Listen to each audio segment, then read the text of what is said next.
He stood at the hospital window, ready to meet his newborn son. But the moment he saw the baby's face, he knew the child wasn't his. He walked away, unaware his real son was still hidden inside her. 18 years later, the truth came knocking. The sun dipped low behind the glass-paneled facade of Havencrest Medical Center, casting elongated shadows across the polished floors of the maternity wing. Logan Pierce stood at the large observation window, his hand resting against the cold steel frame, his fingers tapping a restless rhythm. Inside the room behind the glass, nurses moved calmly between bassinets, tending to the tiny new lives arranged in neat rows. But for Logan, time had slowed to a crawl. It had been over 18 hours since Ruby Allen, his wife, went into labor. Complications had escalated, and an emergency C-section had been ordered by Dr. Don Harper, the lead obstetrician.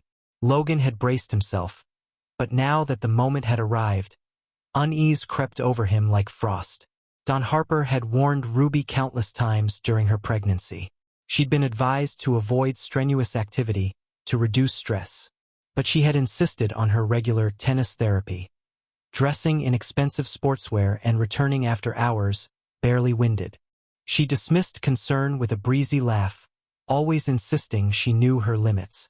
Logan had chalked it up to her free spirit, something he'd always admired. He hadn't questioned the late evening lessons, the tournament weekends where spouses weren't welcome, or the way Ruby's phone always tilted just slightly away when it buzzed during dinner. He was too wrapped up in expanding his civil engineering firm, securing contracts, and building their future. A nurse in light green scrubs approached quietly.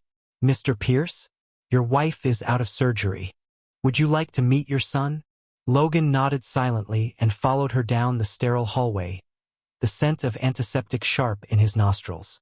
As they reached the viewing window of the nursery, the nurse gestured toward a small bundle swaddled in a blue blanket. 7 pounds, 4 ounces. Healthy lungs. He's perfect. She lifted the baby and gently placed him into Logan's arms. For a moment, everything went still. The room fell away, sound dulled. Logan stared at the infant's face, and the illusion of peace shattered. The child's features were impossible to ignore. Almond-shaped eyes, a complexion noticeably darker than either Logan's or Ruby's heritage would explain. A delicate slope of the nose that matched someone else entirely. There was only one man that came to mind, Wade Miller, Ruby's tennis coach. The same Wade whose hand had lingered too long on Ruby's back during last year's fundraising gala. The same man who always seemed to have an excuse to keep Logan away from friendly matches. The pieces clicked into place. The timing, the secrecy, the tournament trips. Everything he had once dismissed as paranoia now solidified into certainty.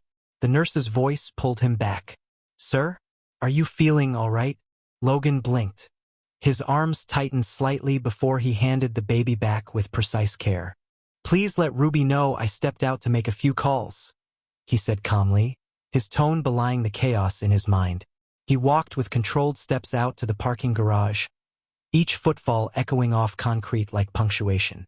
Once inside his car, he pulled out his phone and dialed a number he had rarely used. The private line of his attorney, Derek Stone. "It's Logan," he said when the line picked up. "I need you to draft divorce papers. Effective immediately." "Logan, it's after hours. What's going on?" Derek's voice was cautious. "She had Wade Miller's child," Logan replied, his voice razor-sharp. "I want full documentation prepared. Infidelity, paternity fraud, the works. Are you absolutely sure?" Logan's reply was as firm as poured concrete. "Unless I have an unknown Chinese ancestor, yes. I'm sure." In his office across the city, Derek exhaled slowly. "I'll have it couriered to the hospital in the morning." Logan ended the call. He sat in silence, his hands gripping the wheel. Outside, the city of Brookhaven lit up for the evening, oblivious to the seismic shift in one man's world. He didn't return to the hospital. By the time Ruby awoke from anesthesia, Logan was gone. His desk at the firm had been cleared, his clients reassigned. He left behind no trace except a single letter delivered by hand to her hospital room. His words were cold and concise, The child's face tells me everything. I won't live a lie. Don't contact me. Divorce papers will arrive through proper channels. Logan. Ruby read it through a haze of medication and grief, one hand resting on her abdomen. Still tender, still swollen. She had no idea that another heartbeat had gone unnoticed in every scan. A second child still hidden inside her, shielded by his brother in ways no machine could detect. Dr. Harper was reviewing Ruby's post-op notes when a resident burst into his office. "Doctor, the patient in 312, Mrs. Pierce. There's still a fetal heartbeat." Harper's face paled. "Get her back to surgery. Now." But Logan was already gone. And the truth he never learned, his own son, Ethan, was about to enter the world. The second child was delivered hours after the first. A quiet boy with pale skin and a solemn expression. His features were unmistakable. He was Logan Pierce's son. No DNA test was needed to confirm what the doctors already suspected. But Logan was nowhere to be found. He had vanished, leaving behind only a curt letter and a trail of silence. Ruby Allen named the twins Caleb and Ethan. To the outside world, they were simply her sons. No one asked questions. She crafted a narrative that suited her pride and pain. Their father had been unable to cope with responsibility and had abandoned them at birth. She repeated the story so many times that even she began to believe it. Caleb grew up with Wade Miller's features: sharp eyes, lean build, a love for movement and sport. Ethan, on the other hand, mirrored Logan in ways that Ruby could not escape. The curve of his brow, the quiet focus in his eyes, the way he methodically approached problems. It was like raising a ghost. Ruby never mentioned the truth. Instead, she focused on survival. She converted her interior design hobby into a thriving business, leveraging old connections from the social circles she once shared with Logan. She worked tirelessly, rarely dating, and kept potential partners at arm's length. Her sons became her world, even if that world was built on omission. As they grew, Caleb took to sports, particularly tennis. Came naturally to him, though he never met Wade. Ruby had cut him out completely, returning every card and gift he sent. She never told the boys who their biological fathers were. She had decided long ago that some truths were too costly to reveal. Ethan was different. He built things, structures from blocks, bridges from toy beams, intricate networks of support and design.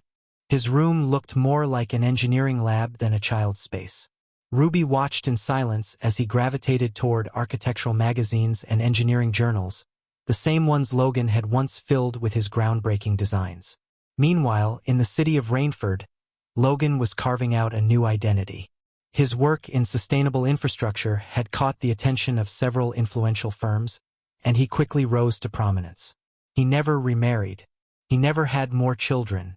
When colleagues asked, he'd offer a polite smile and redirect the conversation to flood modeling or seismic stress testing. His life became a fortress of order and focus. Office walls lined with technical schematics. Awards lined up with precision. Personal photos noticeably absent.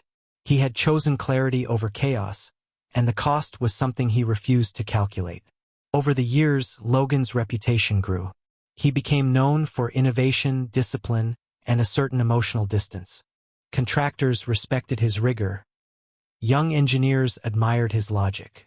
But none knew the truth, that his most defining design was not a bridge or a floodgate, but a decision made in a hospital corridor. Back in Westfield, Ruby told herself she had done the right thing. That Logan's departure justified her silence. That he didn't deserve to know Ethan. And when Ethan excelled in mathematics, she applauded his achievements but never acknowledged the inheritance behind them. The boys, now teenagers, accepted their version of reality without question. Caleb believed their father had walked away because he wasn't strong enough. Ethan never asked. The subject was a ghost that lingered but was never named. Ruby held onto Logan's letter. Yellowed from age, folded along the same creases it had arrived with. She kept it in her desk drawer, hidden beneath documents and memories she never dared to unpack. Sometimes, during sleepless nights, she would take it out and reread it. Each word still cut like glass. But she never told Ethan. Not even when his face looked more like Logan's with each passing year. She told herself it was protection, justice, a form of quiet retribution.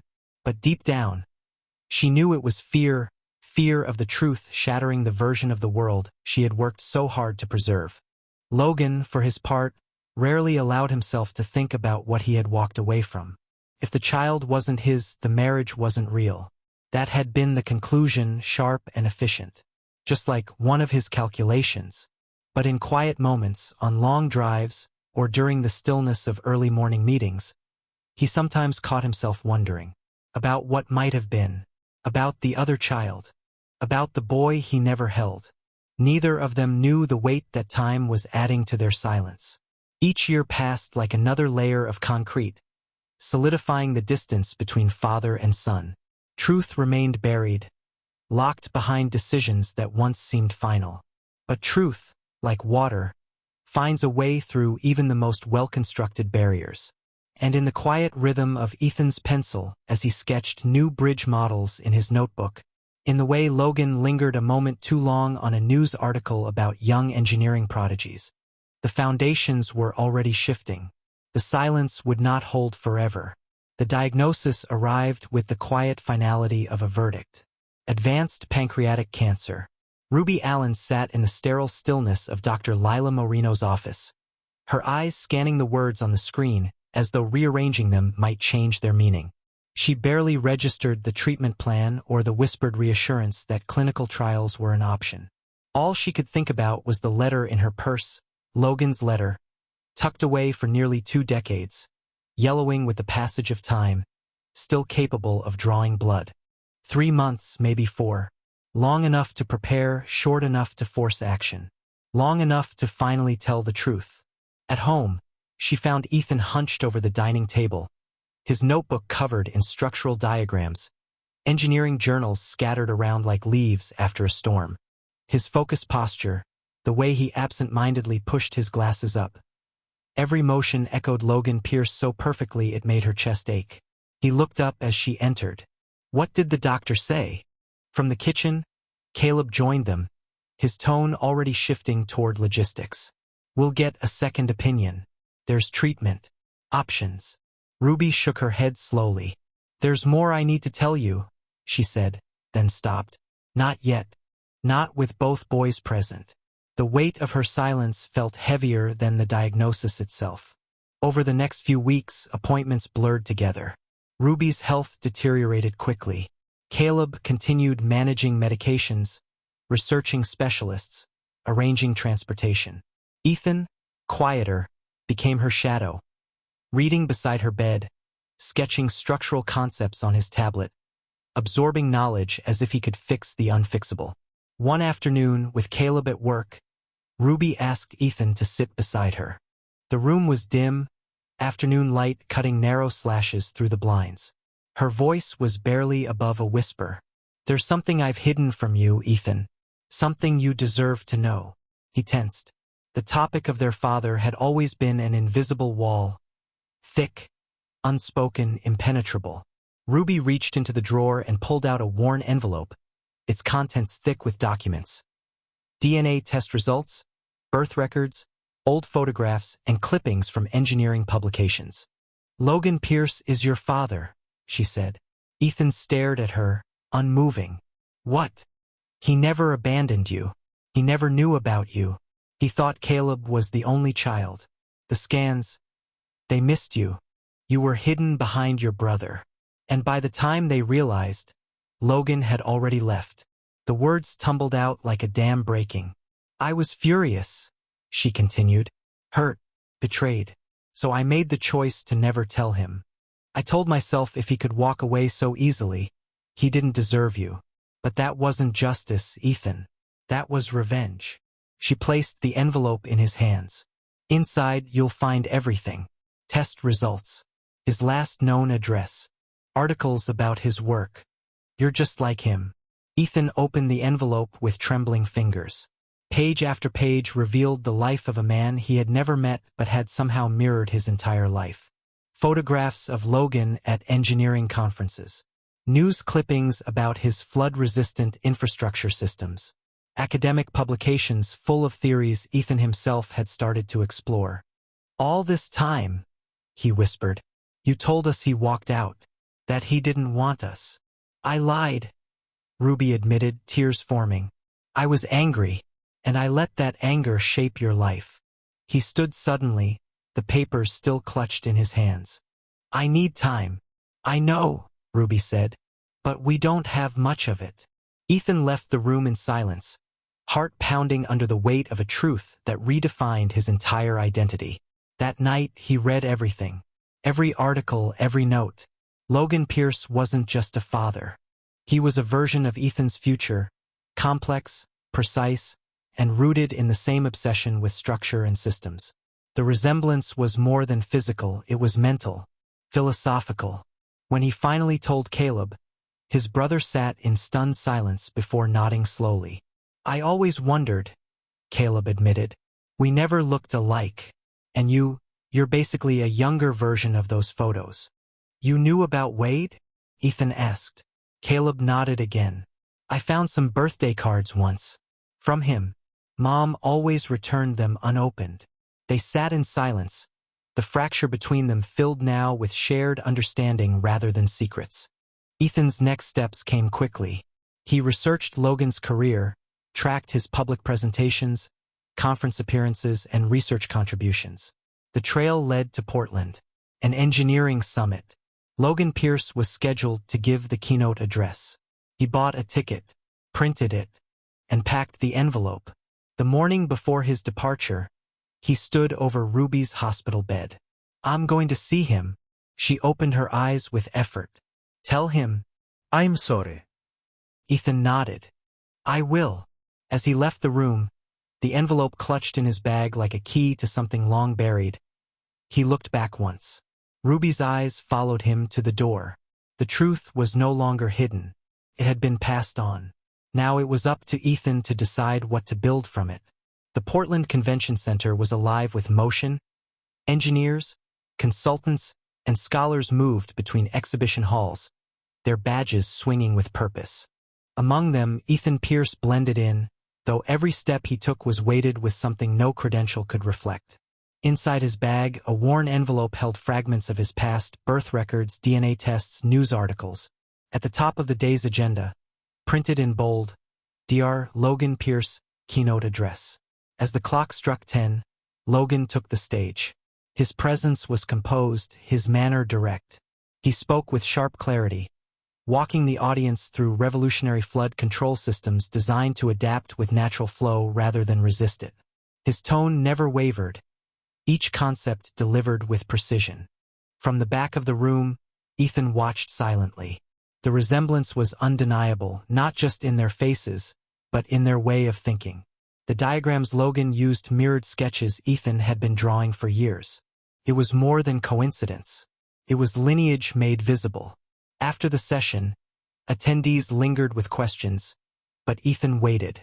When the crowd thinned, he stepped forward and offered the envelope without a word.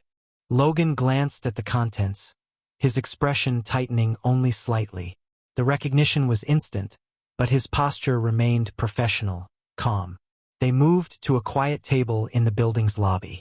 Over the course of several hours, the layers of their shared story were unfolded, not emotionally, but structurally, like a problem to be solved. The man who had unknowingly left his own son behind was now studying his designs, reviewing his theoretical models with interest and scrutiny. There were no accusations, no emotional confessions, only analysis, shared insight, and the exchange of technical ideas that, paradoxically, built the first real bridge between them. They spoke of systems more than people, of river behavior, stress points in foundations, and the mathematics of resilience. What might have seemed cold to an outsider was, for them, a language of understanding. Logan processed the information like a structural report, quietly noting the implications, identifying what could not be changed, and focusing on what might still be constructed. Ethan, for his part, asked no questions about the past. He offered no demands. Instead, he explained his work, his studies, and the unexplainable familiarity he had always felt toward engineering. Something that now had a name, a face, and a clear origin. In the months that followed, their contact became routine. Conversations turned into collaborations. A flood management system in Oregon became their first joint venture, combining Logan's tested principles with Ethan's emergent vision. The project attracted national attention. Industry journals noted the striking synergy between the two engineers, but none knew the truth behind their shared name. Meetings turned into weekends. Their working relationship deepened, slowly shaping something like trust.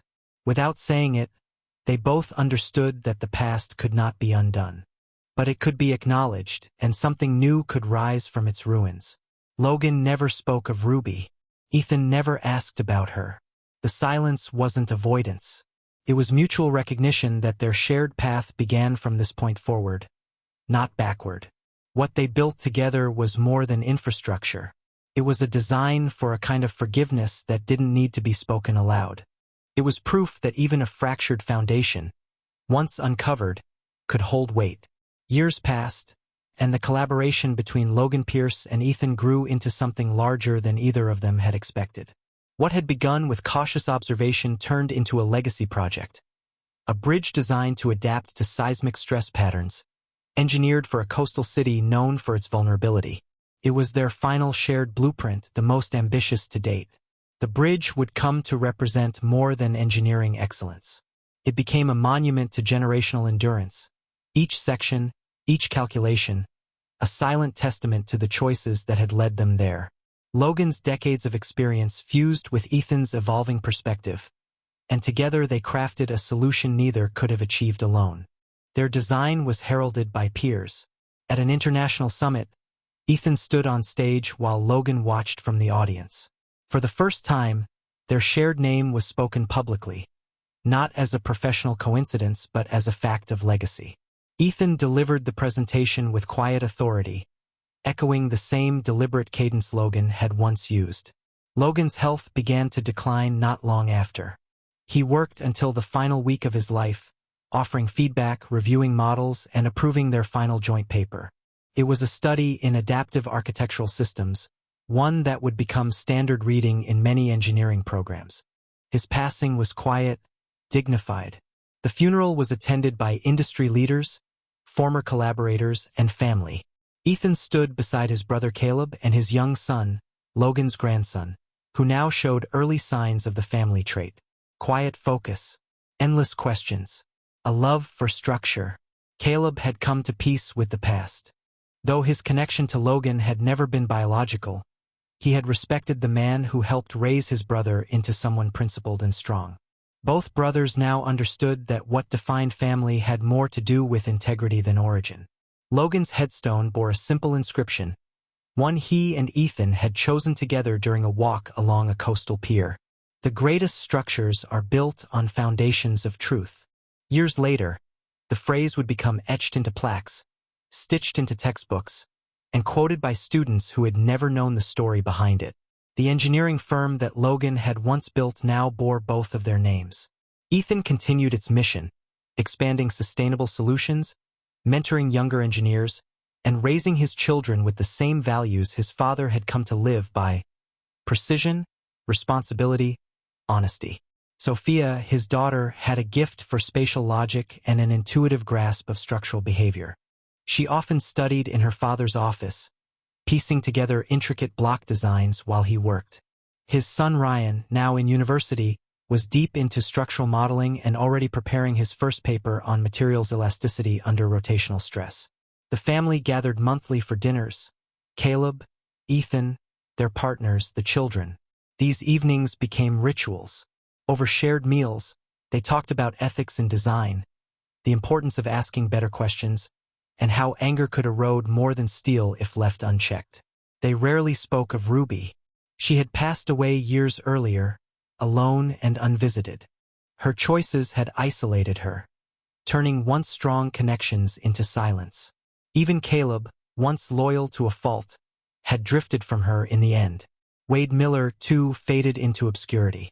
The tennis center where it all began had long since been demolished, replaced, ironically, by a new sports complex designed by Ethan's firm. No plaques were left behind. No legacy remained.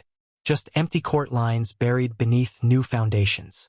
Ethan had included a small memorial garden in the new complex, not for Wade or Ruby, but for the principles his father had lived by. A quiet space where students could sit beneath trees and read. On a single polished stone were engraved the words that had become a mantra for the family. Build on truth. Shape with purpose. Leave behind what endures. The industry continued to evolve, but the name Pierce remained steady.